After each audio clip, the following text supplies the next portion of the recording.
বসো, তোমার সাথে কথা আছে। আচ্ছা, তোমার কাছে যে কালকে নাসিম টাকা চেয়েছিল, তুমি কি দিয়েছো? গতকাল সন্ধ্যার সময় নাসিমকে 2000 টাকা পাঠিয়েছি।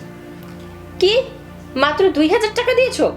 নাসিম আমাকে ফোন দিয়ে বলল ওর নাকি 2000 টাকা দরকার, তাই ওকে আমি 2000 টাকাই দিয়েছি। ঠিক আছে, মানলাম যে নাসিম তোমার কাছে 2000 টাকা চেয়েছে, তাই বলে 2000 টাকাই দিবে?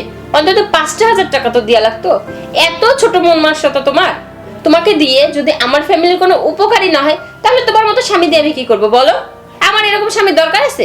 আমার সব কিছুতেই দোষ, ভালো করলেও দোষ, খারাপ করলেও দোষ। এখন তোমার কথা শুনে মনে হচ্ছে টাকা থাক বা না থাক, মানুষের কাছ থেকে ধার করে হলেও তোমাকে দিতে হবে। এত রাত আবার কে আসলো? থামো তো একটু দেখি।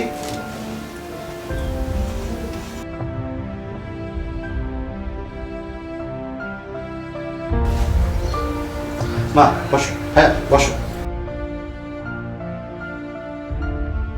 মা, তোমরা অনেক দূর থেকে আসছো, তোমাদের জন্য আমি একটু খাবারের ব্যবস্থা করব।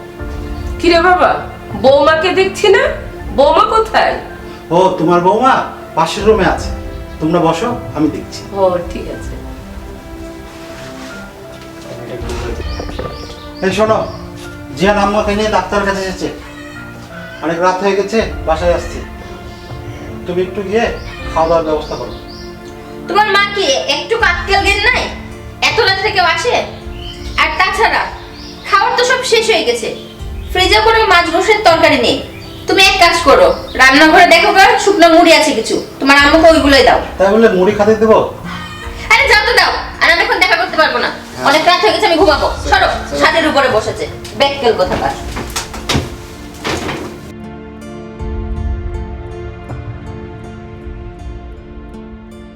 আসলে হয়েছে কি মা, তোমার বৌমা অসুস্থ, বিছানা থেকে উঠতে পারছে না, আর ফ্রিজেও কোনো খাবার নেই।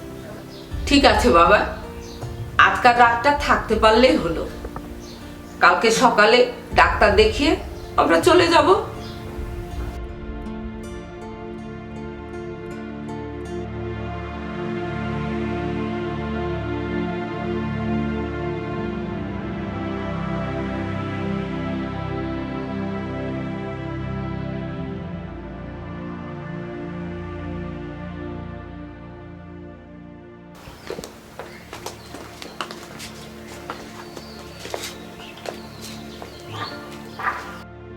হ্যাঁ নে, টাকাটা রাখ, তোরা কিছু খেয়ে নিস।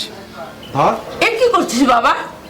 ধর তুই না। তো শহরে থাকিস, তোর অনেক টাকার দরকার, টাকা লাগবে না বাবা। না মা, তুমি নিষেধ করো না, আমি তোমার ছেলে হওয়ার সত্ত্বেও তোমার খেয়াল রাখতে পারি না। এসব তুই কি বলছিস? পাগল ছেলে, মায়ের কাছে কখনো ছেলে মেয়েরা অপরাধী হয়? ভাইয়া, আমাদের দেরি হয়ে যাচ্ছে, যেতে হবে। আচ্ছা ঠিক আছে, যা, সাবধানে যাস, আর মাকে নিয়ে আবার আসিস।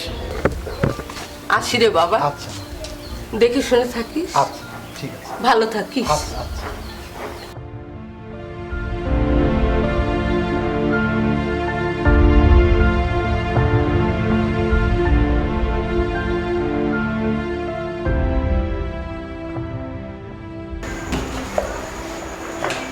কি ব্যাপার শর্মা, ফ্রিজ ভর্তি তরি তরকারি সবই আছে, কেন তুমি আমাকে মিথ্যা কথা বললে?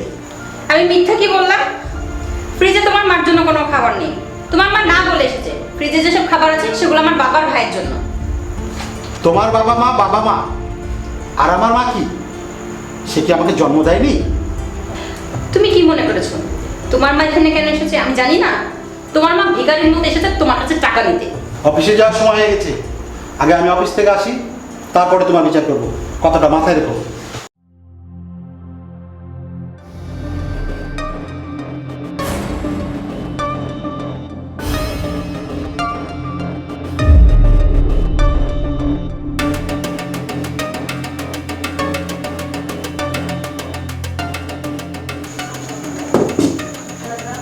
কি হলো, তুমি আমার বাবার কাছ থেকে প্লেট নিয়ে কিনে লাগে না?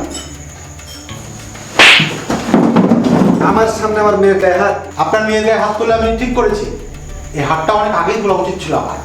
বাবা, আপনার মেয়েকে ভালোবেসে বিয়ে করেছিলাম, বিয়ে করে গ্রামের বাসায় নিয়ে গেছিলাম। আপনার মেয়ে আমাকে বলেছিল আমার এখানে ধুলোবালিতে থাকতে পারবে না। আপনার মেয়ের সুখের জন্য আমি গ্রাম থেকে আপনার মেয়েকে ঢাকা শহরে এনে রেখেছি। কারণ কি জানেন, সে আমার মায়ের সাথে থাকতে চায় না। আমার সারা জীবনের কষ্টের টাকা দিয়ে আমি এই বাড়িটা করে রেখেছি। কিন্তু দুঃখের বিষয় হলো আমার ছোট ভাই, আমার মা একটা রাত থাকার জন্য বিছানা পায় না। আপনার মেয়েকে আমি কেন মেরেছি জানেন? গতকাল আমার মা, আমার ছোট ভাই চিকিৎসার জন্য ঢাকা এসেছিল। আমি ছেলে হয়ে তাদের মুখে এক ফোঁটা ভাত তুলে দিতে পারি। আপনার মেয়ে কি বলেছে জানেন? সে নাকি আমার মা, আমার ছোট ভাইয়ের জন্য রান্না করতে পারবে না। আমি আমার মা আর ছোট ভাইকে শুকনো মুড়ি দিয়েছিলাম। ওই শুকনো মুড়ি খেয়ে মানুষ দুইটা সারা রাত ঘুমিয়েছিল। সকালবেলায় বাড়ি থেকে বের হয়ে গেছে। আমার মা আর আমার ছোট ভাইয়ের জন্য কোনো খাবার জুটে নিয়ে আর আপনাদের জন্য মাংস রান্না করেছে।